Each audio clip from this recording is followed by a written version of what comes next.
is your brother here, reaching you from British Columbia, Canada, to give you the word of God as I have received it in its truth. Last week I taught on a subject called 666 Decoded, the third and the fourth beast revealed. Tonight I'm going to take it to another level.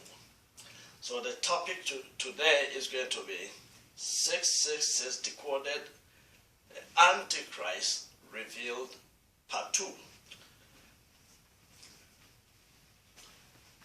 I started with writing this simple code on the board. I believe if you haven't watched the Part 1, what I released last week about the Antichrist, I challenge you to go and listen to it. And then you will get the flavor of what is going on here. But in the meantime, this code I've written on the board is just a simple code. It's the alphabet, in the English alphabet, because I'm using the English language, A to Z, and assign numerical values 1 through to 26 to them, to each letter. And last week I took it a little bit a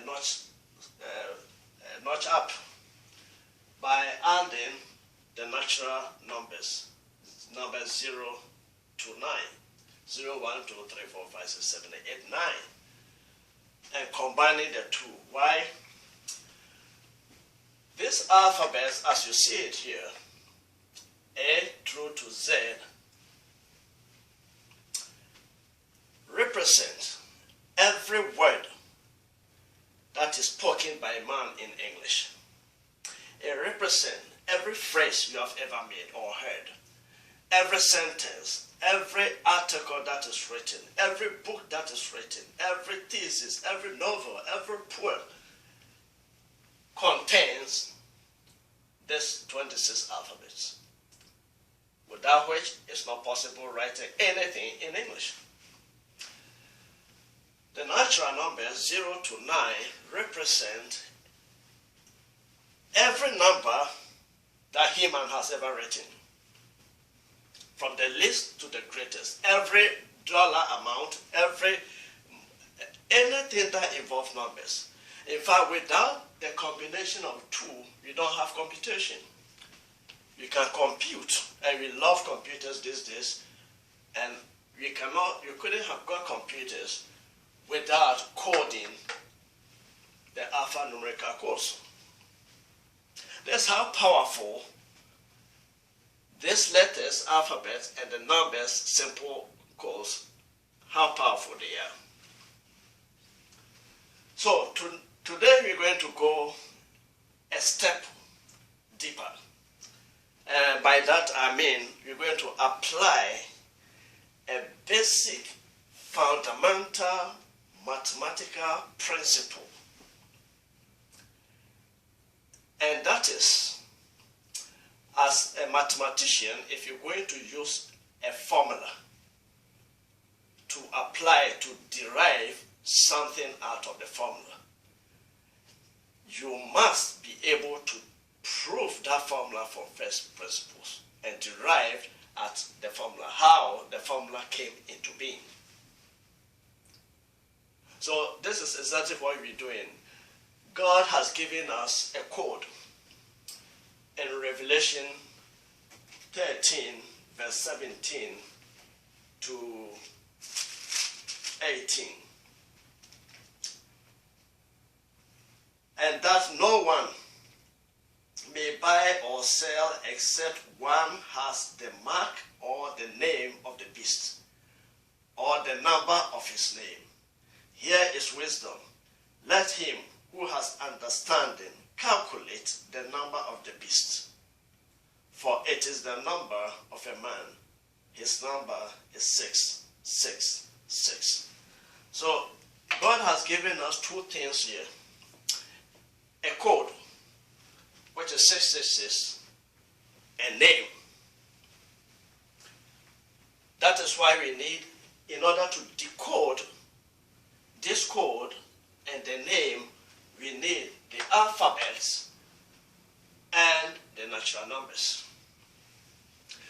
is what last week I used to decode. You already know that the third beast, there are 4 beasts that Daniel talked about. You can read about it in Daniel chapter 7.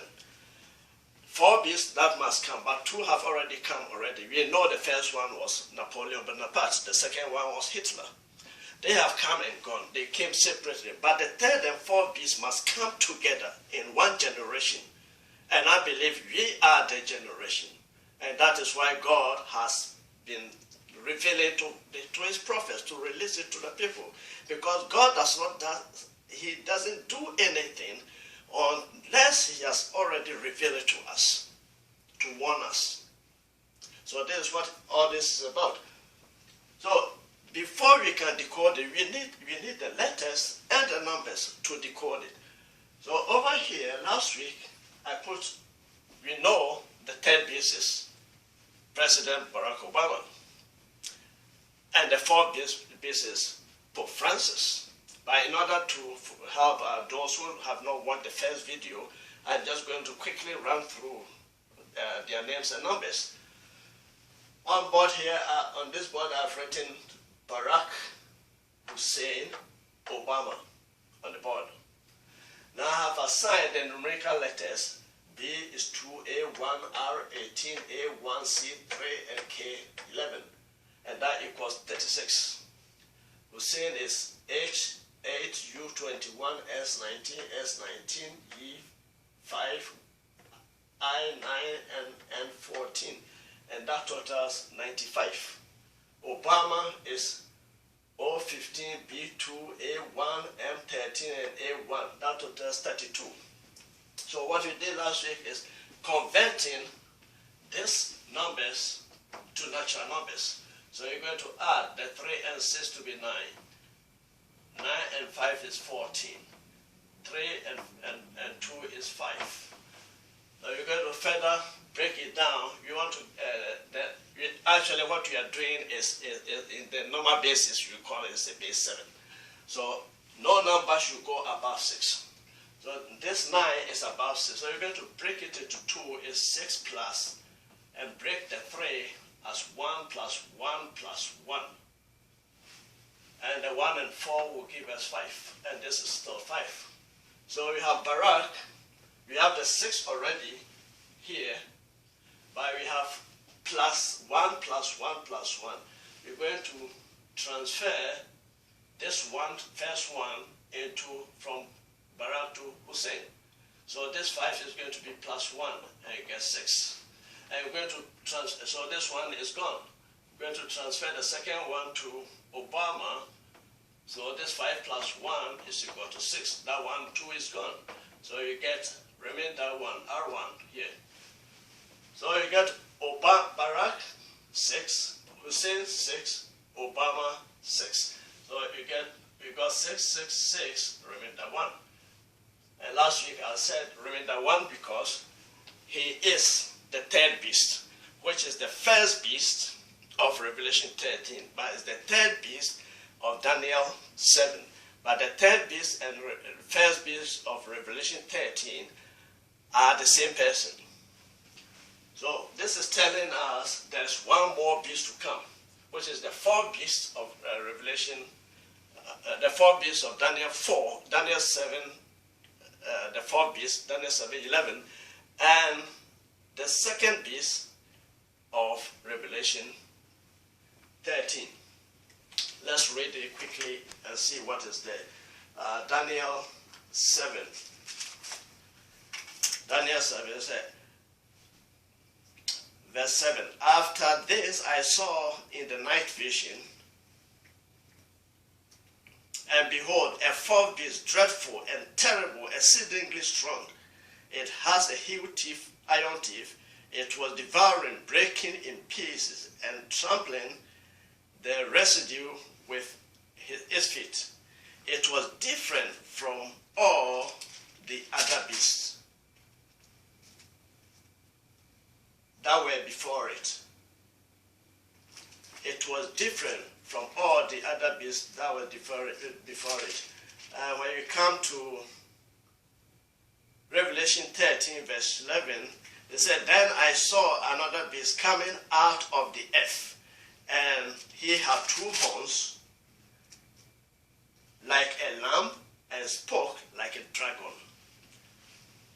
So, the third beast in Daniel 7 is exactly the beast that is like a leopard in Revelation 13.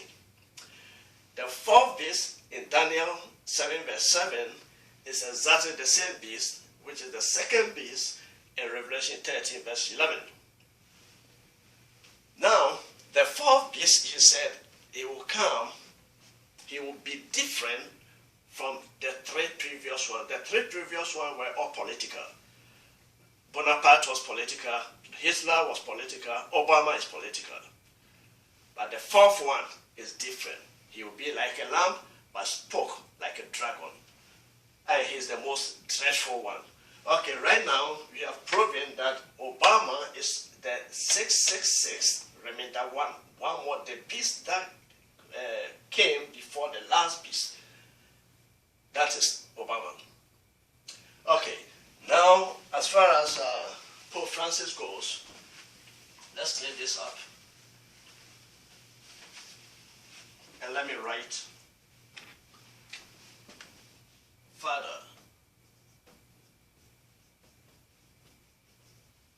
Pope Francis.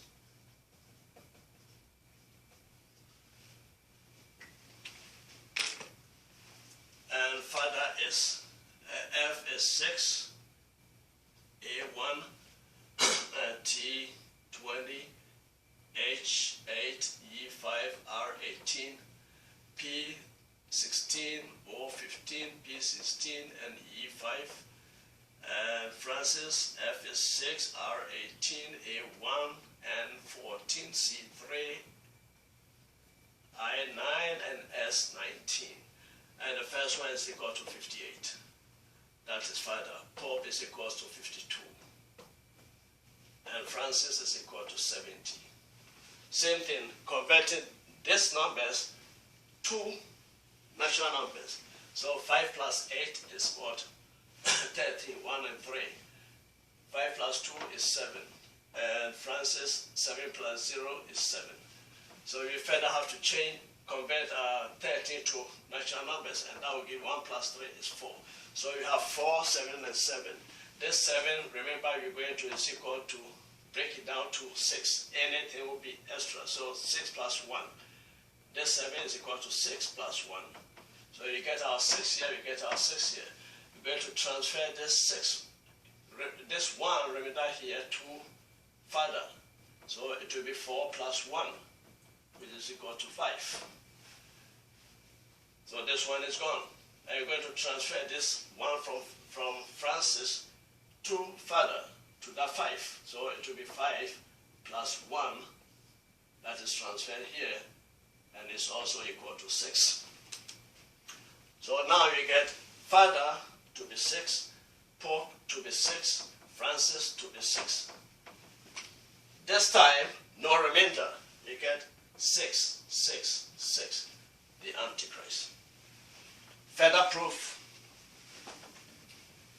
Further proof. Let's total 58, that is Father, plus Pope, that is 52, that gives us 110. Francis is 70, 180. Now you have 6, 6, 6. So let's break it is in 3 parts. Let's break 180 into 3 parts. You get what? 60.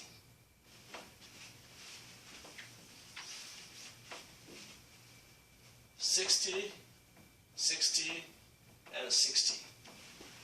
Change them to natural numbers. 6 plus 0 is 6. 6 plus 0, 6. 6 plus 0, 6. What do you get?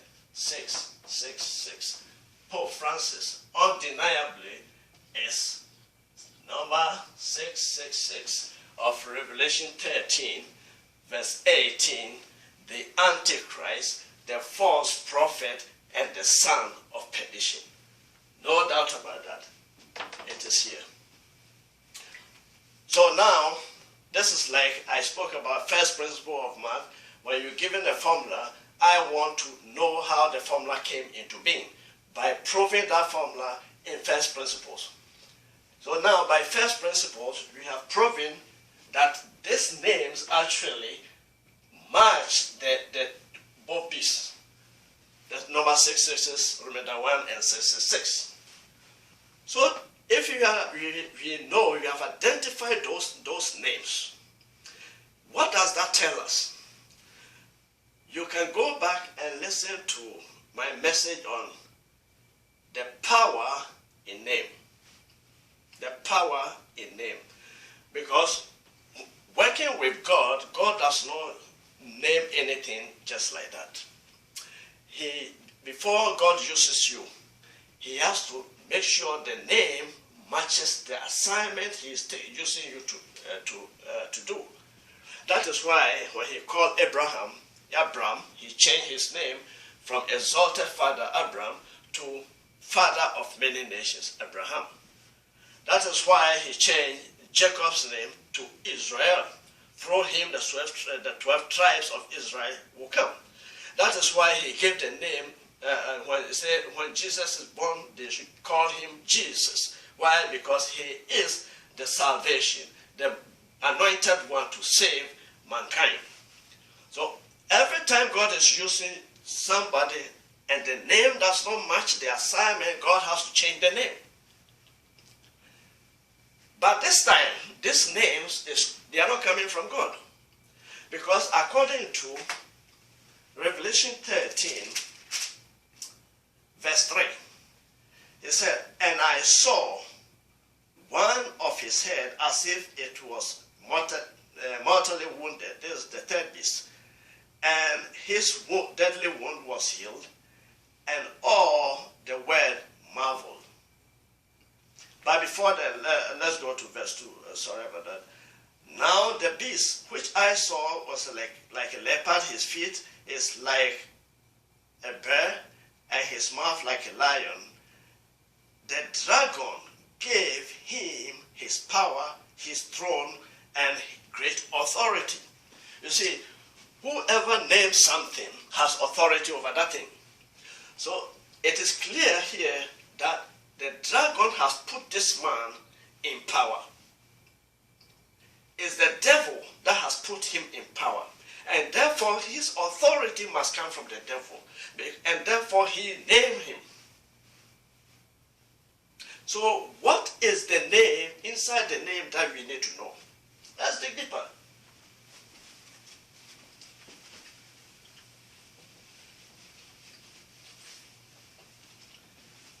You have two. You're going to start with the third beast, which is the first beast in Revelation 13. That is Barack Hussein Obama. So once again, I'll write here Barack Hussein Obama. And what is in the name that we're looking for? Barack appears 14 times in the Bible, but it is not with the C. It's B-A-R-A-K, without the C. And concordance, the Hebrew, that's H1299. Barack is defined as lightning. H1299 in the concordance. The name is Barak, B-A-W-R-R-A-K.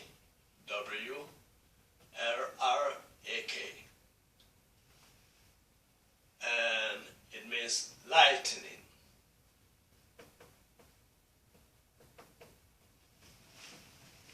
Hussein is not biblical name. Hussein is Aramaic, in Aramaic, which means beautiful.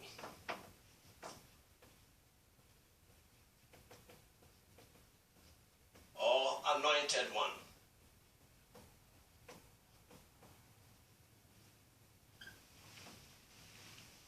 That's Hussein. And Obama. Also, we have in the Bible, in Obama is Bama.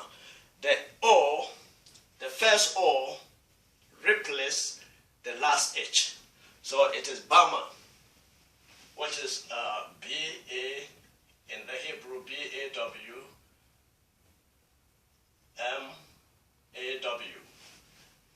And that is found in the concordance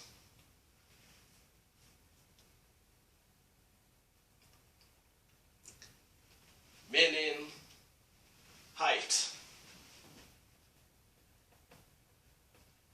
or high places, high place.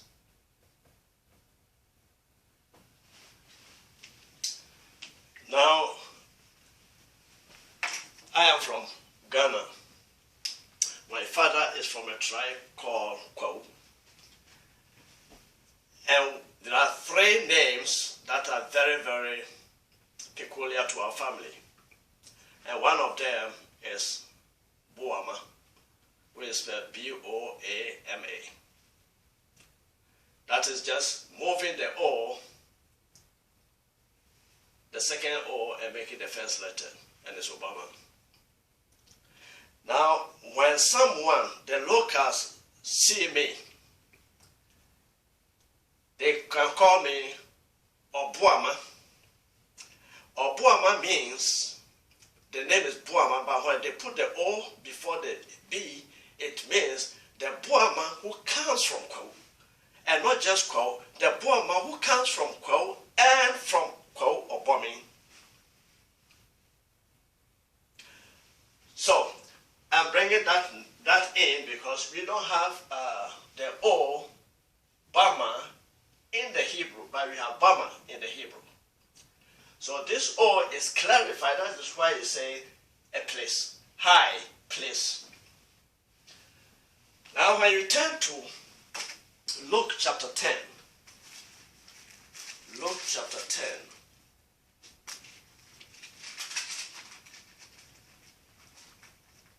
verse 8, 17 to 18. Luke 10, 17 to 18. Then the 70 that Jesus sent to go and preach, then the 70 returned with joy, saying, Lord, even the demons are subject to us in your name. And he said to them, I saw Satan fall like lightning from heaven. I saw, remember Satan's real name from heaven before he was thrown out of heaven was Lucifer, the anointed one. I saw Hussein fall from high places as lightning. I saw Hussein Obama Barack, or Barack Hussein Obama. Could it be Jesus was talking about him? Okay, now let's turn to the main man, because he will run the show. He will run the show. According to the word, he said,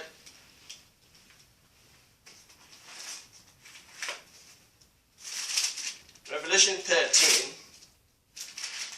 verse 11, he said, I saw another beast coming out of the earth, and he had two horns like a lamb, and spoke like a dragon. So this man is very deceptive in character. So, which means a name always, in a name always is concealed the purpose of a thing, the essence of a thing, or the destiny of a thing. In a name, it's not like anybody naming anything. No, in the spiritual places, they go by names, and the name must match the assignment. So the name that the devil has given this man must match the purpose. So the name will reveal the true character to us. First, the name is what? Father. And I said there's only one Father who is in heaven. The heaven above the heavens. That's what the Father we serve, his throne is. The heaven above the heavens of the stars. And he alone is Father. But the devil says he will make himself like what? The Most High God. Let's turn to Isaiah. Let's turn to Isaiah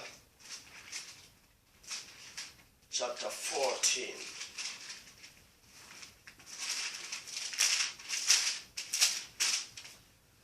Verse 13 and 14. Verse 12 to 14. How are you falling from heaven, O Lucifer, son of the morning star? Son of the morning, how are you cut down to the ground? You who weaken the nations, for you have said in your heart, I will ascend into heaven. I will exalt my throne above the stars of God. I will also sit on the mount of the congregation, on the farther side of the north. I will ascend above the heights of the cloud. I will be like the Most High. He will be like the Most High. So we call Father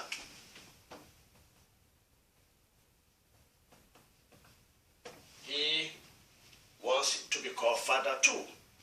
And that is why all Roman Catholic people and even people who don't go to church, they call him Holy Father. Second name, Pope.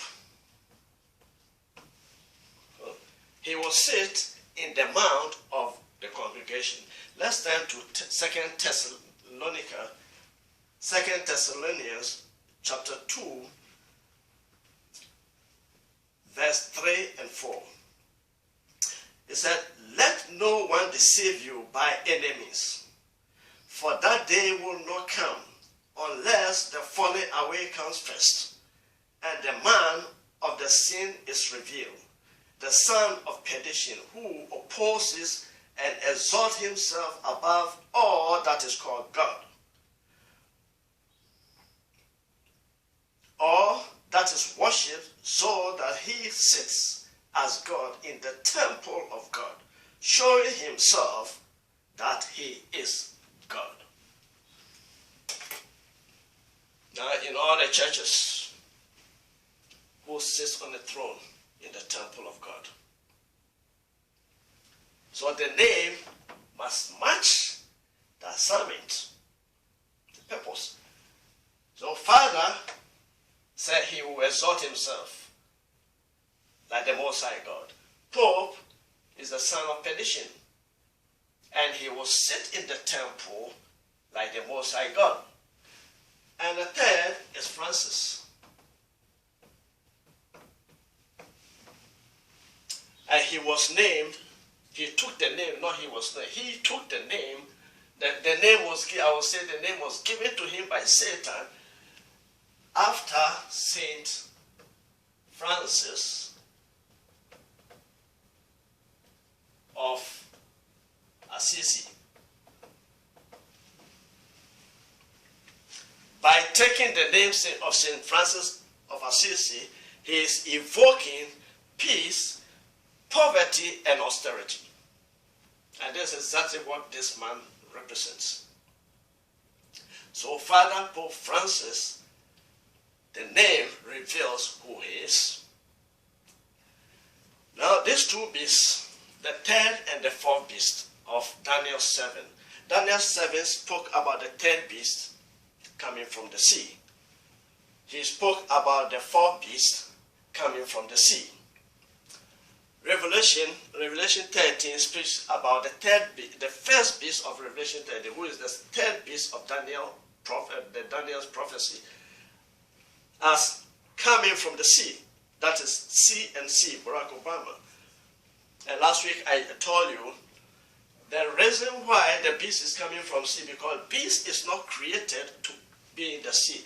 according to Genesis 1:24, God created the beasts of the earth.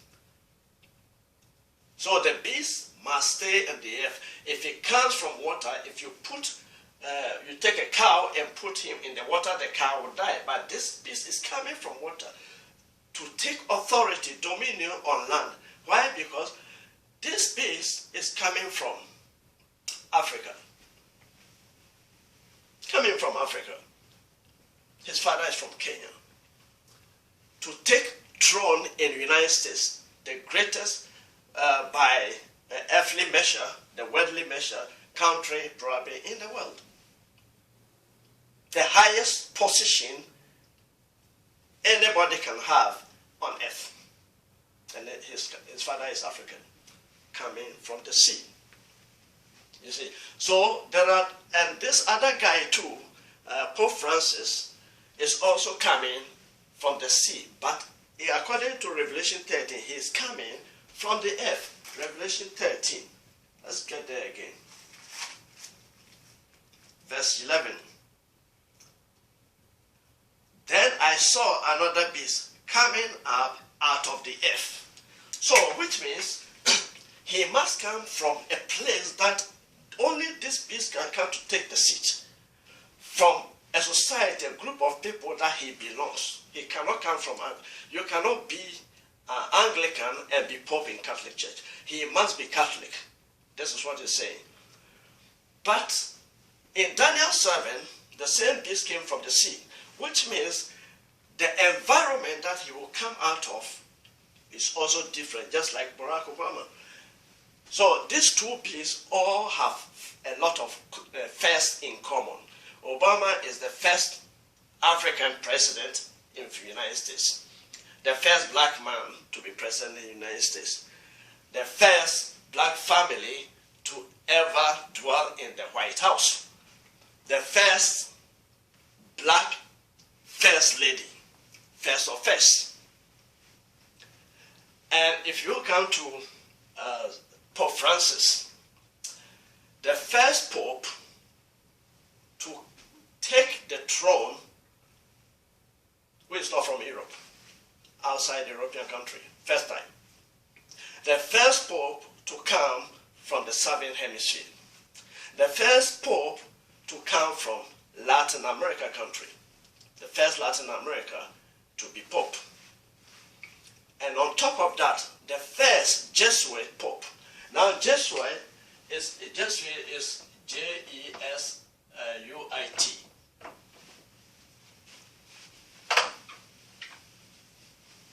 this group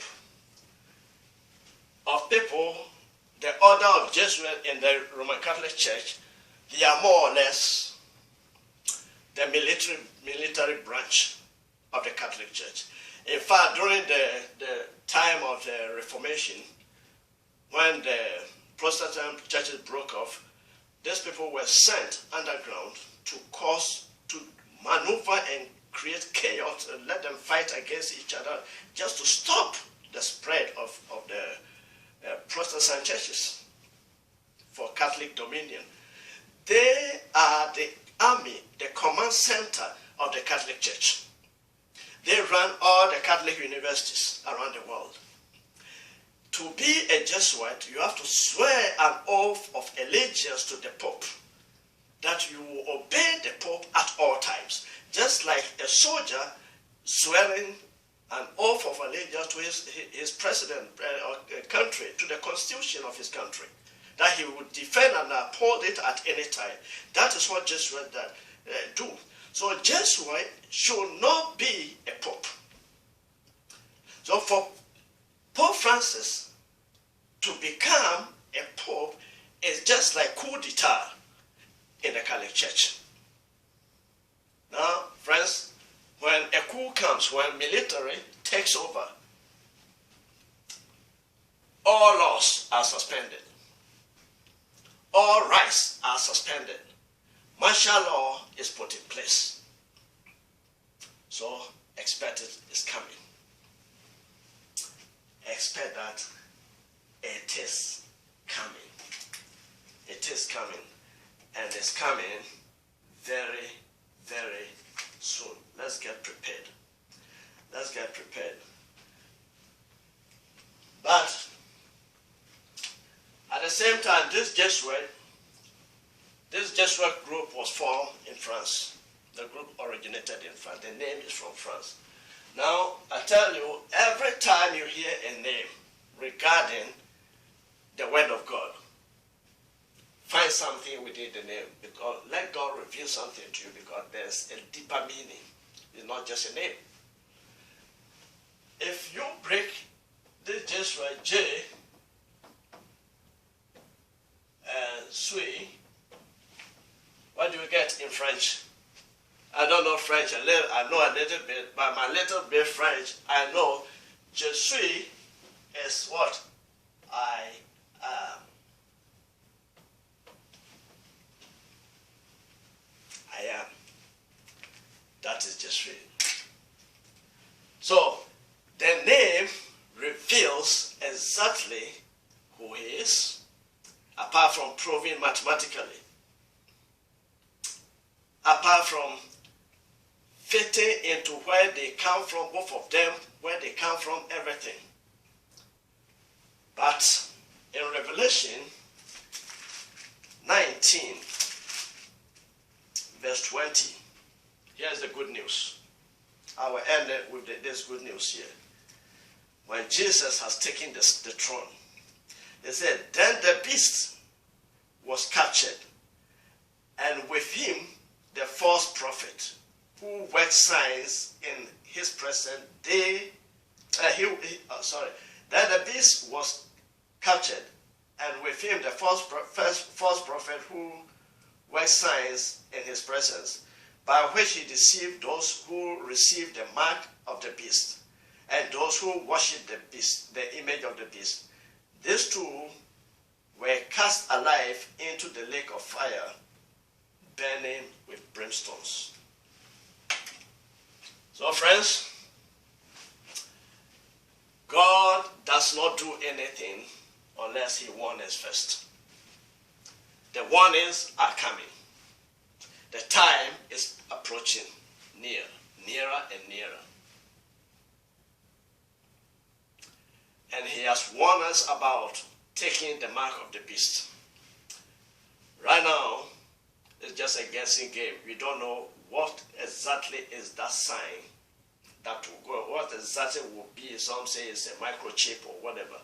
But I can promise, when the time comes, God will make it very clear what that sign is that you take on your right hand or your forehead.